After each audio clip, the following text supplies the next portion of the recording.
আসসালামু আলাইকুম সবাইকে। আজকে আমরা দেখব আ একটা ডেট অফ বার্থ থেকে আমরা কিভাবে ইয়ার, মান্থ এবং ডেটা বের করি। দেখেন এখানে আমরা ইকুয়াল টু টেক্সট দিয়েছি। টেক্সট দেওয়ার পরে আমরা রোটা সিলেক্ট করেছি এবং ডাবল কোটেশনের মধ্যে ৪ টা ওয়াই ইউজ করে ব্র্যাকেট ক্লোজ করেছি। এবার আমরা ড্র্যাগ ডাউন করে দেখব আমরা ডেট অফ বার্থ থেকে আমরা শুধু ইয়ারটা বের করতে পেরেছি। এবার আমরা মান্থ দেখব, টেক্সট লিখব।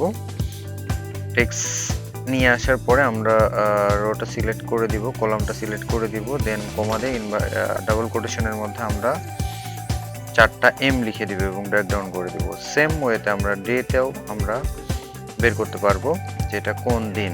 আমরা এটা সিলেক্ট করে দিয়ে টেক্সটের মাধ্যমে আমরা ডাবল কোটেশনের মধ্যে আমরা ৪ টা ডি মেনশন করে দিব। ৪ টা ডি মেনশন করার মাধ্যমে আমরা এখানে ডেটা পেয়ে যাবো ইনশাআল্লাহ।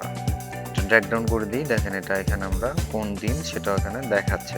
তো দেখেন এখানে আরেকটা ম্যাজিক্যাল বিষয় রয়েছে, সেখানে হচ্ছে আমরা দেখেন এখানে প্রত্যেকটা ডাবল কোটেশনের মধ্যে আমরা কি করেছি, আমরা এখানে ৪ টা করে ওয়াই লিখেছি, ৪ টা করে এম লিখেছি, ৪ টা করে ডে লিখেছি। এখান থেকে যদি একটা কমিয়ে দিই, দেখেন এখানে ওনাদের শর্ট ফর্মগুলো শো করবে। দেখেন এখানে ডেটাতেও যদি আমরা কমাই দিই, দেখেন এটা শর্ট ফর্ম হয়ে গেছে। সুতরাং আমরা যদি প্রত্যেকটা থেকে একটা করে ডিজিট কমায় দিই, মানে আমরা যদি ডাবল কোটেশনের মধ্যে ২ টা ওয়াই লিখি, তাহলে আরো শর্ট হয়ে যাবে।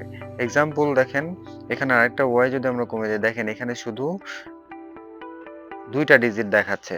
মান্থের ক্ষেত্রে দেখেন এখানে হয়ে গেল নিউমেরিক ডেটাতে কনভার্ট হয়ে গেল। দেখেন এটা সেম ইনফরমেশনেই টেক্সট ফাংশনের মধ্যে ৩ টা ডাটা আমরা খুব সহজে পেয়ে গেছি। থ্যাংক ইউ সবাইকে। আসসালামু আলাইকুম।